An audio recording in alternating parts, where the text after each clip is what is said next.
Welcome back. آپ کو بتائیں کہ ہم سرحدوں سے بالاتر سیکیورٹی چیلنجز کا سامنا کر رہے ہیں۔ فیلڈ مارشل سید عاصم منیر کا regional chiefs of defence staff conference سے خطاب۔ کہا عسکری اتحاد ناگزیر ہے، پاکستان علاقائی سلامتی اور امن کے لیے شراکت دار ممالک سے مل کر کام کرنے کا خواہاں ہے۔ فیلڈ مارشل سید عاصم منیر نے کہا کہ دہشت گردی اسٹریٹجک تعاون پالیسی کی اولین ترجیحات میں شامل ہیں۔ عسکری سفارتکاری اور بین الاقوامی ہم آہنگی وقت کا تقاضا بن چکی ہے۔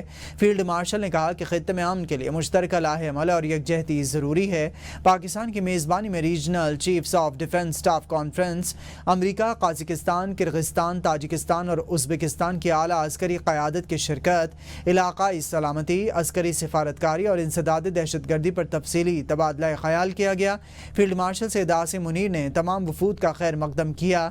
فیلڈ مارشل نے خطاب میں کہا کہ پاکستان علاقائی امن و استحکام کے لیے پرعزم ہے۔ پاکستان اور بھارت کے بعد امریکی صدر ڈونلڈ ٹرمپ تھائی لینڈ اور کمبوڈیا کے درمیان جنگ رکوانے کے لیے سرگرم عمل ہو گئے۔ کہتے ہیں کہ تھائی لینڈ اور کمبوڈیا کی جھڑپوں نے مجھے پاکستان بھارت تنازع کی شدت سے یاد دلا دی۔ پاکستان اور بھارت کے درمیان جھڑپوں کو بھی کامیابی سے روک دیا گیا تھا۔ امریکی صدر نے کہا کہ تھائی لینڈ کے قائم مقام وزیر اعظم سے گفتگو مثبت رہی ہے۔ تھائی لینڈ بھی کمبوڈیا کی طرح فوری جنگ بندی اور امن چاہتا ہے۔ اب میں جنگ بندی کا پیغام کمبوڈیا کے وزیر اعظم کو پہنچاؤں گا۔ فریقین سے بات کرنے کے بعد لگتا ہے کہ امن اور خوشحالی ایک قدرتی راستہ ہے۔ پیچیدہ صورتحال کو آسان بنانے کی کوششیں کر رہا ہوں، جلد سب واضح ہو جائے گا۔ تھائی لینڈ اور کمبوڈیا جنگ میں سب سے زیادہ لوگ عام شہری مارے جا رہے ہیں۔ پاک امریکہ فوجی تعلقات میں گراں قدر خدمات پر حکومت پاکستان کا کمانڈر یو ایس سینٹ کام کے لیے نشان امتیاز ملٹری کا اعزاز۔ ایوانی صدر میں تقریب کے دوران جنرل مائیکل ای کوریلا کو نشان امتیاز ملٹری سے نوازا گیا۔ صدر آصف علی زرداری نے پاک امریکہ فوجی تعلقات میں گراں قدر خدمات پر اعزاز سے نوازا۔ جنرل کوریلا کی پاکستان کی سول اور فوجی قیادت سے ملاقاتیں، علاقائی سیکیورٹی، فوجی رابطوں اور انسداد دہشت گردی میں تعاون پر بات چیت، خطے کی سیکیورٹی اور دہشت گردی سے نمٹنے پر بھی مشاورت کی گئی۔ نائب وزیر اعظم اور وزیر خارجہ اسحاق ڈار نے کہا ہے کہ فلسطین اور کشمیر کے مسائل کا حل عالمی امن کے لیے ناگزیر ہے۔ نائب وزیر اعظم اور وزیر خارجہ اسحاق ڈار نے العربیہ ٹی وی کو خصوصی انٹرویو میں کہا کہ مسئلہ کشمیر کو اقوام متحدہ کی قراردادوں کے مطابق حل کیا جانا چاہیے تاکہ جنوبی ایشیا میں پائیدار امن ممکن ہو۔ انہوں نے کہا کہ پاکستان ہمیشہ سے امن کا خواہاں رہا ہے اور ہم کسی ملک سے جارحیت نہیں چاہتے۔ اگر امریکہ ثالثی کے لیے تیار ہو تو پاکستان بھارت کے ساتھ مذاکرات پر آمادہ ہے۔ انہوں نے عالمی برادری خصوص اقوام متحدہ اور اسلامی تعاون تنظیم سے مطالبہ کیا کہ وہ ان دیرینہ تنازعات کے حل کے لیے محض بیانات کے بجائے عملی اقدامات کریں۔ اسحاق ڈار نے فرانس اور سعودی عرب کی مشترکہ امن کانفرنس کی بھرپور حمایت کا بھی اظہار کیا اور کہا کہ پاکستان ہر اس کوشش کے ساتھ ہے جو مسلم دنیا کے مسائل کو حل کرنے میں مددگار ہو۔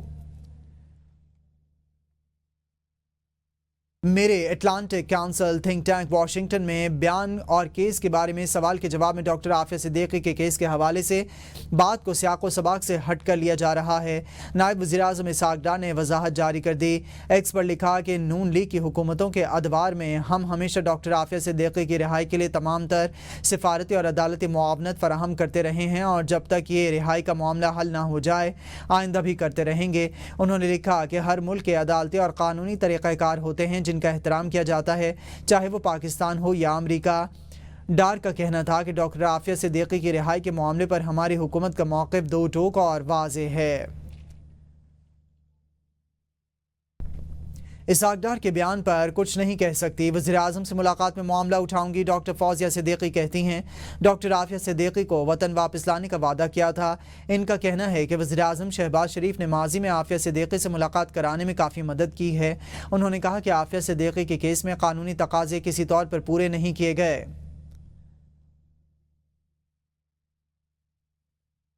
وفاقی وزیر داخلہ اور وزیر اعلیٰ بلوچستان کی زیر صدارت امن اور امان سے متعلق خصوصی اجلاس ہوا۔ فتنہ ہندوستان کے خلاف جاری سیکیورٹی کارروائیوں کا تفصیلی جائزہ لیا گیا۔ وفاق اور بلوچستان میں بحالی امن اور مختلف امور پر روابط مضبوط بنانے پر اتفاق۔ وزیر داخلہ محسن نقوی نے اجلاس سے خطاب میں کہا کہ فتنہ ہندوستان کے دہشت گردوں کا انجام عبرتناک موت ہے۔ بھارتی سپانسرڈ دہشت گردوں اور ان کے سہولت کاروں کو انجام تک پہنچائیں گے۔ ریاستی ریٹ چیلنج کرنے والوں کے ساتھ آنی ہاتھوں سے نمٹا جائے گا۔ دہشت گردی کے خلاف جنگ میں بلوچستان حکومت کی مکمل سپورٹ جاری رکھیں گے۔ وزیر اعلیٰ سرفراز بگٹی کا کہنا تھا کہ بلوچستان میں امن قائم کرنے کے لیے تمام ریاستی ادارے مل کر کام کر رہے ہیں۔ یہ جنگ سیکیورٹی فورسز کی نہیں، پوری قوم کی جنگ ہے۔ بلوچستان میں امن کے قیام کے لیے ریاستی ادارے مکمل ہم آہنگی سے سرگرم عمل ہیں۔ سیکیورٹی فورسز اور عوام کی قربانیاں رائیگاں نہیں جائیں گی، ہر قیمت پر امن قائم کریں گے۔ بھارت میں کھیلوں کے ایونٹس میں شرکت سے پہلے اجازت لیں، پاکستان سپورٹس بورڈ کی قومی فیڈریشنز کو ہدایت۔ پی ایس بی نے تمام نیشنل سپورٹس فیڈریشنز کو سرکولر جاری کر دیے۔ پی ایس بی نے فیصلہ بورڈ کے 23 جولائی کو 34ویں اجلاس میں کیا۔ پاکستان سپورٹس بورڈ کے سرکولر میں کہا گیا ہے کہ موجودہ سیکیورٹی صورتحال کے باعث بھارت میں شرکت کا کوئی وعدہ یا معاہدہ پی ایس بی کی اجازت کے بغیر نہ کیا جائے۔ تمام فیڈریشنز ہدایات کی سختی سے پابند ہوں گی۔ D G I S P R کی گورنمنٹ کالج یونیورسٹی لاہور کے طلباء و طالبات کے ساتھ خصوصی نشست۔ D G I S P R lieutenant general Ahmad Sharif Chaudhry نے بھارت کے آپریشن سندور کو خاک میں ملانے اور مارکہ حق کی زبردست فتح کے مختلف پہلوؤں پر روشنی ڈالی۔ خصوصی طور پر مارکہ حق کے دوران نوجوانوں کے جذبے، سوچ اور حب الوطنی کو سراہا۔ طلباء و طالبات نے معاشرتی اور قومی امور پر بالخصوص سیکیورٹی کے تناظر میں کھل کر سوالات کیے۔ گورنمنٹ کالج یونیورسٹی لاہور کے طلباء نے D G I S P R lieutenant general Ahmad Sharif Chaudhry کے ساتھ نشست کو خوشائند قرار دے دیا اور مستقبل میں بھی ایسی نشست کے اہتمام کی دلی خواہش کا اظہار کر دیا۔ بھارتی فنڈنگ اور حمایت سے پاکستان میں دہشت گردی پھیلانے میں فتنہ الخوارج کا بڑا کردار۔ فتنہ الخوارج کی جانب سے ڈرون حملے کی ویڈیو جاری، نشانہ معصوم پختون عوام۔ بھارتی سرپرستی سے فتنہ الخوارج کے ہاتھ اب ڈرون حملوں تک پہنچ چکے۔ خوارج کے ڈرون حملوں کا نشانہ معصوم بچے اور شہری، جبکہ الزام پاک فوج پر لگا دیا جاتا ہے۔ جاں بحق افراد کی لاشوں پر پاک فوج کے خلاف سوشل میڈیا کے ذریعے پروپیگنڈا کیا جاتا ہے۔ فتنہ الخوارج کے پاس جدید ٹیکنالوجی کا اسلحہ بھارتی خفیہ ایجنسی را کی سرپرستی کا واضح ثبوت ہے۔ بھارت افغانستان کی غیر مستحکم صورتحال کا فائدہ اٹھاتے ہوئے پاکستان میں پراکسی وار جاری رکھے ہوئے ہے۔ بانی پی ٹی آئی کے ہمشیرہ علیمہ خان نے کہا ہے کہ جمعرات کو ہماری فیملی بیرسٹر علی ظفر اور سلمان اکرم راجہ کو روکا گیا۔ یہ فیئر ٹرائل کا طریقہ کار نہیں۔ جیل انتظامیہ خاص طور پر سپرنٹینڈنٹ غفور انجم بانی کو مسلسل تنگ کر رہا ہے۔ مفتی جب بھی ہمیں ساتھ لے کر نہیں جاتے، وہ نہیں جانے دے گا۔ ہمارے پاس عدالتی احکامات ہیں، ہم سماعت میں شامل ہو سکتے ہیں۔ عدالتی احکامات پر عمل درآمد نہیں ہو رہا ہے۔ یہ سب کچھ مشاورت کے ساتھ کیا جا رہا ہے۔ جب تک بانی کی فیملی اور باقی وکلاء نہیں جائیں گے، کوئی نہیں جائے گا۔ یہ کوئی ملٹری کورٹ نہیں ہے۔ فیئر ٹرائل کے تقاضے پورے ہوں گے تو ہم سماعت میں جائیں گے۔ ہمیں نہیں معلوم اندر کیا ہو رہا ہے۔ ایک وکیل کو چن کر اندر بلایا جا رہا ہے۔ جج صاحب نے کہا ہے کہ فیملی کو اندر بلائیں، یہ نہیں جانے دے رہے۔ وفاقی وزیر اعلیٰ تنویر حسین نے شیخوپورہ میں میڈیا سے گفتگو کرتے ہوئے کہا کہ آئندہ حکومت خیبر پختونخوا میں مسلم لیگ نون بنائے گی۔ 5 اگست کو احتجاج کی کال دینے والے ٹولے کو ایک بار پھر ناکامی کا سامنا کرنا پڑے گا۔ چینی مہنگی ہونے پر 80% شور وہ لوگ مچا رہے ہیں جو خود کمرشل استعمال کرتے ہیں۔ جیل کے اندر بیٹھ کر بانی پی ٹی آئی اب بھی احتجاج اور چڑھائی کی بات کرتا ہے۔ شاہ محمود قریشی کی بریت کسی ڈیل کا حصہ نہیں۔ عدالتیں میرٹ پر فیصلے کر رہی ہیں۔ 9 مئی کے واقعات ناقابل قبول ہیں۔ عدالتیں سزاؤں کا فیصلہ کریں گی۔ ہم نے کئی بار وزیر اعظم لیول پر ڈائیلاگ کی بات کی، مگر پی ٹی آئی مذاکرات کے لیے تیار نہیں۔ پی ٹی آئی رہنما اعظم خان سواتی نے کہا ہے کہ فیصلہ ساز پی ٹی آئی ورکرز اور قیادت پر ظلم بند کریں۔ اللہ تعالی اس کو پسند کرتا ہے۔ یہ ظلم ایک دن مٹ جانا ہے۔ بانی پی ٹی آئی اور بشرا بی بی کو نہ کردہ گناہوں کی سزا دینا ظلم کی انتہا ہے۔ جوڈیشل کمپلیکس اسلام آباد میں انہوں نے میڈیا سے گفتگو میں کہا کہ ہمیں صلح صفائی کا راستہ نکالنا چاہیے۔ جو مشکلیں آئیں ہم پر آئیں، لیکن ملک کے لیے چیزیں بہتر ہونی چاہیے۔ کوہستان سکینڈل سے متعلق سوال پر کہا کہ یہ معاملہ عدالت میں زیر التوا ہے۔ جھوٹوں پر اللہ کی لعنت ہو۔ انہوں نے مزید کہا کہ لوگ پوچھتے ہیں کہ حلف کیوں نہیں لیا، اب سینٹ میں جانے کا دل نہیں کرتا۔ گورنر پنجاب سردار سلیم حیدر خان نے پنجاب کے سیلاب زدہ علاقوں چکوال، جہلم اور حافظ آباد کے دورے کے بعد وزیر اعلیٰ پنجاب مریم نواز شریف کو خط لکھ دیا۔ خط میں سفارش کی گئی کہ ان متاثرہ علاقوں کو آفت زدہ قرار دیا جائے تاکہ فوری ریلیف فراہم کیا جا سکے۔ گورنر پنجاب نے خط میں لکھا کہ سیلاب سے نظام زندگی بری طرح متاثر ہوا ہے، پل ٹوٹ چکے ہیں، سڑکیں بہہ گئی ہیں اور شہریوں کو آمد و رفت میں شدید مشکلات کا سامنا ہے۔ انہوں نے نشاندہی کی کہ غریب عوام کے گھر، مویشی اور قیمتی سامان سیلابی ریلے میں بہہ گئے ہیں جس پر فوری اور مؤثر اقدامات کی ضرورت ہے۔ وزیر اطلاعات پنجاب اسما بخاری نے گورنر پنجاب سردار سلیم حیدر خان کی وزیر اعلیٰ کو لکھے گئے خط پر رد عمل دیتے ہوئے کہا ہے کہ سیلاب سے متاثرہ علاقوں میں حکومت پہلے ہی امدادی سرگرمیاں جاری رکھے ہوئے ہے۔ اسما بخاری کا کہنا تھا کہ گورنر کو بار بار اپنا آئینی کردار یاد دلانا پڑتا ہے جبکہ انتظامی معاملات میں مداخلت کی ضرورت نہیں۔ انہوں نے کہا کہ مریم نواز کی ہدایت پر تمام ادارے متاثرین کی خدمت کر رہے ہیں اور وہ خود بھی متاثرہ علاقوں کا دورہ کر چکی ہیں۔ اسما بخاری نے کہا ہے کہ گورنر کو مشورہ دیا جاتا ہے کہ وہ خط اپنی جماعت کو لکھیں اور نمائشی دوروں تک محدود رہیں۔ حالیہ سیلاب سے 10 افراد جاں بحق، 20 ارب روپے سے زائد کے نقصانات۔ وزیر اعلیٰ گلگت بلتستان نے وفاق سے 7 ارب روپے کی امداد کا مطالبہ کر دیا۔ وزیر اعلیٰ گلگت بلتستان حاجی گلبر خان نے کہا کہ بارش اور سیلاب سے گلگت بلتستان کے 7 اضلاع شدید متاثر ہوئے ہیں۔ 300 مکانات مکمل طور پر تباہ اور 200 سے زائد مکانات کو جزوی نقصان پہنچا۔ 20 کلومیٹر طویل شاہراہ کو بھی شدید نقصان پہنچا جبکہ پانی، بجلی اور مواصلات کا نظام بری طرح متاثر ہو چکا۔ بحالی کے عمل کے لیے فوری طور پر 7 ارب روپے فراہم کیے جائیں تاکہ متاثرین کی مدد ممکن بنائی جا سکے۔ انہوں نے کہا کہ صوبائی حکومت کے وسائل ناکافی ہیں اور اس پیمانے کی تباہی کا ازالہ ہمارے بس سے باہر ہے۔ وزیر اعلیٰ نے وزیر اعظم پاکستان اور آرمی چیف کو بھی سیلاب کی سنگینی سے آگاہ کرنے کے لیے خط لکھا ہے اور وزیر اعظم سے اپیل کی ہے کہ وہ ذاتی طور پر متاثرہ علاقوں کا دورہ کریں تاکہ زمینی حقائق کا جائزہ لیا جا سکے۔ قصور میں دریائے ستلج میں پانی کی سطح میں کمی۔ گزشتہ روز پانی کی سطح 14 فٹ ریکارڈ کی گئی تھی جو آج 2 فٹ کم ہو کر 12 فٹ پر آ گئی۔ پی ڈی ایم اے کے مطابق پانی کی سطح 18 فٹ ہونے پر سیلاب کا خطرہ پیدا ہو سکتا ہے، تاہم فی الحال ایسی کوئی صورتحال نہیں۔ متعلقہ ادارے پانی کی صورتحال پر مسلسل نظر رکھے ہوئے ہیں۔ Welcome back. آپ کو بتائیں وزیر اعلیٰ پنجاب مریم نواز شریف کی زیر صدارت ایک اہم اجلاس میں مثالی گاؤں ستھرا پنجاب اور ویسٹ ویلیو منصوبوں پر تفصیلی بریفنگ دی گئی۔ اجلاس میں بتایا گیا کہ پنجاب میں 1200 دیہات کو مثالی گاؤں بنانے کے منصوبے پر کام جاری ہے جبکہ پائلٹ فیز میں 130 دیہات میں ترقیاتی کام مکمل ہو چکے ہیں۔ وزیر اعلیٰ مریم نواز شریف نے مثالی گاؤں پروجیکٹ کی جلد از جلد تکمیل کے لیے ڈیڈ لائن طلب کر لی۔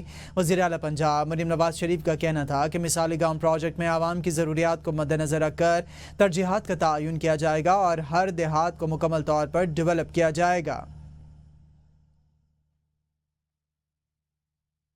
وزیر اعلیٰ پنجاب مریم نواز شریف کی ہدایت پر سینئر صوبائی وزیر مریم اورنگزیب کا حافظ آباد میں سیلاب زدہ اور متاثرہ علاقوں کا ہنگامی دورہ۔ مریم اورنگزیب کی پنڈی بھٹیا میں سیلاب زدگان سے فردن ملاقات، مسائل سنے اور فوری حل کے لیے مقام پر احکامات بھی جاری کیے۔ حکومت پنجاب کی جانب سے سینکڑوں سیلاب متاثرین میں 1 ماہ کا راشن تقسیم کیا گیا۔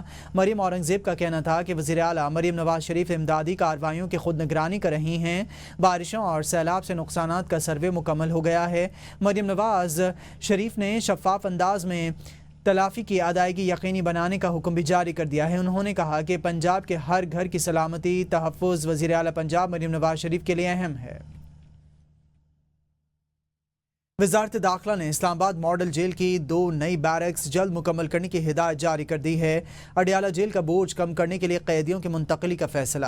ذرائع کے مطابق بانی پی ٹی آئی سمیت دیگر اسلام آباد کی عدالتوں سے سزا پانے والے قیدیوں کو اسلام آباد ماڈل جیل میں شفٹ کیا جائے گا۔ نئی بیرکس آئندہ 2 ماہ میں مکمل ہونے کا امکان ہے۔ مزید جانیں گے اون رضا کی اس رپورٹ میں۔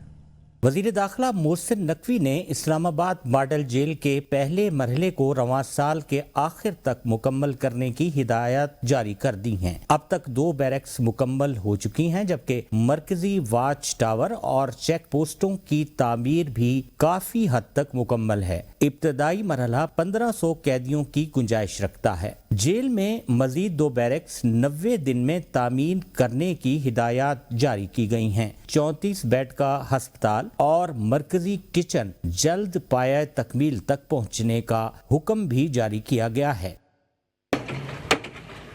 اس منصوبے کا آغاز 2011 میں ہوا اور اسے 90 ایکڑ زمین پر تعمیر کیا جانا تھا۔ اگرچہ اسے جولائی 2019 تک مکمل کرنے کا ہدف مقرر کیا گیا تھا، تاہم متعدد تاخیری عوامل کے باعث فنڈز کا فقدان اور دیگر مسائل کی وجہ سے منصوبہ تعطل کا شکار رہا۔ پروجیکٹ کا مقصد موجودہ قیدیوں کو راولپنڈی کی اڈیالہ جیل سے منتقل کرنا اور اسلام آباد میں جدید جدید اور محفوظ ماحول فراہم کرنا ہے، تاہم تیزی سے پیش رفت، مکمل فنڈز کی دستیابی اور وقت کی پابندی اس کے کامیاب نفاذ کے لیے کلیدی حیثیت رکھتے ہیں۔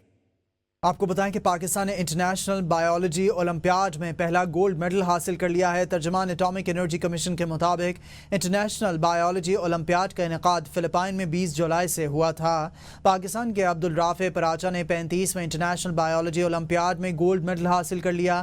پاکستان کی ٹیم کی قیادت ڈاکٹر اسما عمران اور ڈاکٹر اسما رحمان نے کی ہے۔ ترجمان کا کہنا ہے کہ انٹرنیشنل اولمپیاڈ میں مس ایان اسلم نے انٹریبل مینشن حاصل کیا ہے اور انٹرنیشنل اولمپیاڈ میں سعدیہ ذوالفقار اور عروج فاطمہ نے بھی پاکستان کی نمائندگی کی ہے۔ ترجمان کے مطابق فرانس میں انٹرنیشنل فزکس اولمپیاڈ میں پاکستان نے کانسی کا تمغہ جیتا۔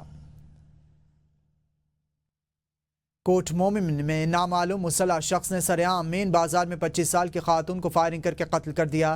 مقتولہ کو ایک گولی سر 2 سینے میں ماری گئی ہیں۔ خاتون موقع پر دم توڑ گئی۔ مقتولہ کے ساتھ 4 سال کی بیٹی بھی تھی۔ ملزم واردات کے بعد فرار ہو گیا۔ مقتولہ بازار میں خریداری کے لیے آئی تھی۔ ذرائع کے مطابق ملزم چند عرصہ پہلے بھی مقتولہ کے گھر فائرنگ کر چکا ہے۔ قتل کی وجہ معلوم نہ ہو سکی۔ پولیس نے تفتیش شروع کر دی۔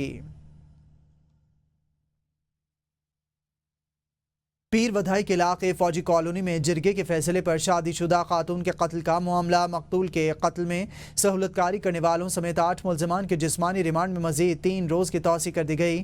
عدالتی حکم پر مقتولہ کی قبر کشائی تک ایک سیکیورٹی اہلکار قبر پر تعینات رہے گا۔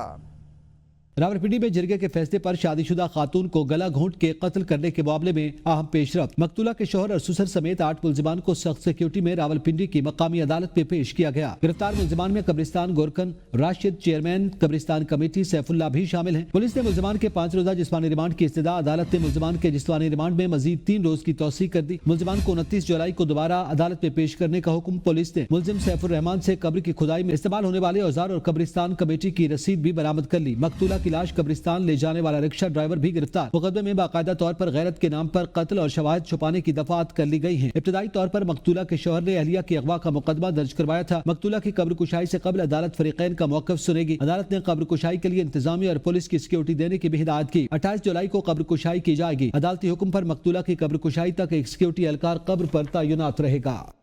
تحریک انصاف کے کارکنان کے خلاف تھانہ کوٹلی ستیا میں مقدمہ درج کر لیا گیا ہے۔ پولیس نے مرحوم شخص کو بھی FIR میں نامزد کر دیا۔ مقدمے میں 3 بھائی عاصم شہزاد اور حارث شہزاد کو نامزد کیا گیا ہے۔ انیس شہزاد ستی چند ماہ قبل تحریک انصاف کے احتجاج میں جاں بحق ہو گئے تھے۔ FIR کے متن کے مطابق نامزد ملزمان نے وال چاکنگ کے ذریعے سیاسی انتشار پھیلانے کی کوشش کی۔ بانی PTI کو رہا کرو کی وال چاکنگ کر کے نامزد ملزمان نے سیاسی انتشار پھیلانے کی کوشش کی۔ ڈسٹرکٹ اینڈ سیشن کورٹس اسلام آباد میں PTI کارکنان کی پاپو ایکٹ کے تحت 6 ماہ سزا کا معاملہ۔ PTI کارکنان کی پاپو ایکٹ کے تحت دی گئی سزا معطل کر دی گئی۔ PTI کارکنان کی مقدمہ نمبر 976 اور 977 میں ضمانتیں منظور کر لی گئیں۔ عدالت نے 20-20 ہزار روپے کے مچلکوں کے عوض ضمانتیں منظور کیں۔ عدالت نے PTI ورکرز کی ضمانتیں 382A کے تحت منظور کیں۔ جوڈیشل مجسٹریٹ احمد شہزاد گوندل نے ضمانت کی درخواستوں پر فیصلہ سنایا۔ PTI ورکرز پر تھانہ رمنا میں 2 مقدمات درج ہیں۔ کوہستان آپریشن سکینڈل میں گرفتار AG آفس کے سابق ملازم ایوب کو احتساب عدالت میں پیش کیا گیا۔ عدالت نے کیس کی سماعت کے بعد ملزم کے جسمانی ریمانڈ میں 2 روز کی توسیع کر دی۔ پروسیکیوشن کے مطابق ملزم ایوب AG آفس کا سابق ملازم ہے جو کوہستان سکینڈل میں ملوث ہے۔ ملزم کی بینک ٹرانزیکشن کے علاوہ غیر قانونی اثاثوں کا بھی انکشاف ہوا ہے۔ ABN اسٹوڈیو سے فی الوقت کے لیے اتنا ہی۔ باخبر رہیے، دیکھتے رہیے ABN ہے قوم کی سوچ۔